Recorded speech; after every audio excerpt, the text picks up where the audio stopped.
Welcome back to the See It in Action demo series.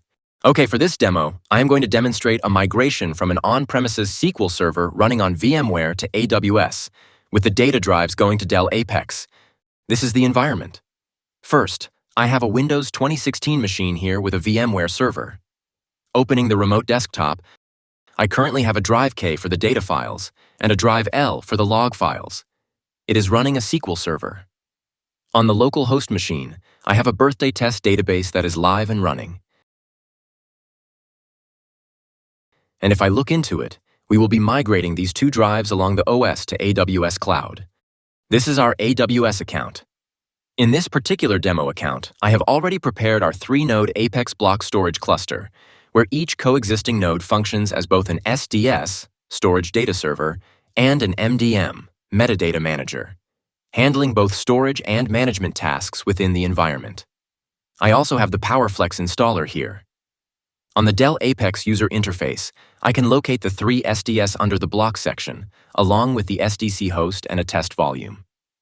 Currently, there are no other host entities and configured volumes, as migrate ops and our integration will automatically handle the creation and mapping of volumes during the migration and cutover phase. I will soon be migrating our server into this AWS account with the data drives to the Dell APEX. Let's go to Cirrus Data Cloud. I am using this new project for the demo, and it has no registered host or migration sessions. Then I am going to deploy Cirrus Migrate Cloud on my host by copying the installation command and pasting it in the shell. CMC will install and register to Cirrus Data Cloud all by itself.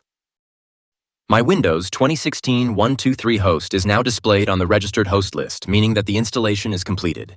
Before I continue to show you the next step, which is to set up the integrations, let's briefly look at Migrate Ops, that is a purpose-built data mobility as code automation platform that is designed to make data migration in enterprise scale easier, safer, and more predictable. Here, I want to show you the Migrate Ops reference, where there are purpose-built recipes for all the scenarios you need. I am going to use this compute migration to AWS recipe for this demo. From here, you can see all the options, including availability zone, network configurations for what network am I using, VPC, and all these settings. Then we have cutover options and destination storage configurations. And now is the time to go and set up the integrations for the next step of this demo. I have already set up the AWS integration for Migrate Ops to create new instances. Next, I also have the Dell ABS auto allocation integration, so that we can allocate our volumes dynamically. You can have any integration that suits your migration from the integration goodies, such as Dell PowerStore, PowerMax, and of course Dell PowerFlex. But for this demo, these two integrations are all we need. Now that I have the integrations and the host ready, let's move on to create a new Migrate Ops recipe as I previously mentioned. Click on Start New Operation, and this will open up an editor window where we can enter the configuration. Like many other industry-standard automation tools, this configuration is in YAML syntax. I already have a large list of YAML configuration templates created for other demos from my repository.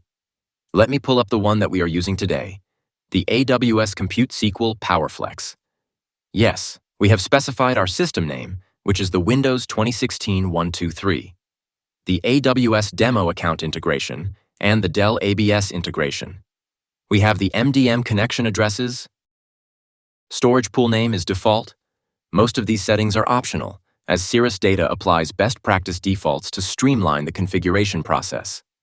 This allows users to rely on pre-optimized settings, minimizing manual adjustments while still ensuring optimal performance and security throughout the operation.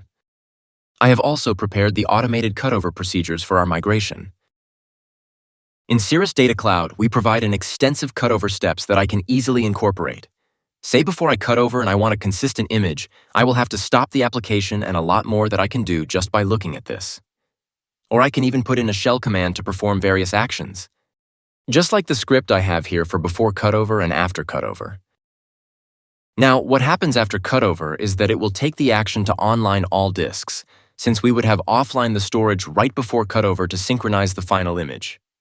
Then once it's online, we will set the service to automatic and restart the service. I believe that this is ready. Note that this is just for one host. You can add as many hosts as you want into your configuration. But for now, let's keep it simple and submit this configuration for this demo. Let's paste this into the configuration editor window and create the operation. The migration operation has started. Once I enter this newly created operation, I can view all the details. This is going quickly. The operation has already prepared the source host, and confirming the SDC software is already installed, which is a prerequisite. But users won't have to specify the MDM at the time, since it is automatically doing all that right here. It has created the network interfaces in the AWS account, and it is creating the temporary instance. We can identify this with the migrate ops ID and our hostname. Coming back to AWS, a T3 medium instance has already been created and booted up properly, as migrate ops is going through all the tasks. This host has also appeared on my registered hosts list. Looking at the storage devices, it has its own boot drive. It has already allocated the PowerStore devices. Also, the new 25 gig drive has just popped up. Going back to the operation, our migration session has started and data is synchronizing. Let's check out the migration session. This is just like any of our normal migration session. My 25 gig C drive is now migrating to the new Amazon EBS, and our K drive and L drive data volumes are migrating to Dell APEX. We can track the progress with the change data map. The dirty blocks here show that this is a live migration. Here is the thin data ratio alongside all other migration information we need, like the current IQOS level. IQOS is a purpose-built feature that intelligently minimizes the impact of migration, allowing CMC to migrate as fast as possible without impacting production I/O. Oh, apparently my data volumes have already completed the synchronization, and all this time the drives are still live. If I come to Dell APEX, a temporary host is created before migration cutover, and my volumes are mapped to this host. Now let's just wait for the synchronization to complete. Back to the operation. Our data is synchronized and I am ready to cut over. Once I approve it, the source system will be powered off and the new AWS EC2 instance will be powered on. Upon reaching this stage, we will receive an email notification, and we can come here to set up an approval window if we decide to start cutover later. But let me just approve it right now for the demo. Once approved, the operation will proceed the rest of the steps. First, we have to wait for the final data synchronization to complete. Next, it will stop the application workload on the source, which is basically the SQL service, and my K&L drive. Here I can already see that the two disks are offline. At this point, the data maintains 100% integrity. After the shutdown, we will perform a final pass of data sync and certify the migration session as complete. Now, I have a comprehensive migration report generated, where I can easily return to review all the detailed information about the process. This will allow me to present the full migration overview to my boss with clear insights. We have powered off the source system and it is now reconfiguring. Our migrate ops machine is stopped. That's right. And we are performing the final cutover. Cirrus Data Cloud will automatically create the final production instance. It is doing its final reboot. This is marked as a Windows 2016 server. The SDC is no longer connected because it is off during the final cutover. In a brief moment, everything turns green. That means my operation is completed. Let me check the EC2 instance again. Our migrate ops machine has been terminated and the new instance is running with a 25 gig boot drive just like the original source. It's booted up and running. Coming back to Dell APEX, my SDC is automatically created and this is the IP address, and it should be the same as the one here. My new 8 gig physical drive 1 and 2 devices are mapped to the host. Let me connect to it on the remote desktop. This is the first time we connected to the migrated boot drive.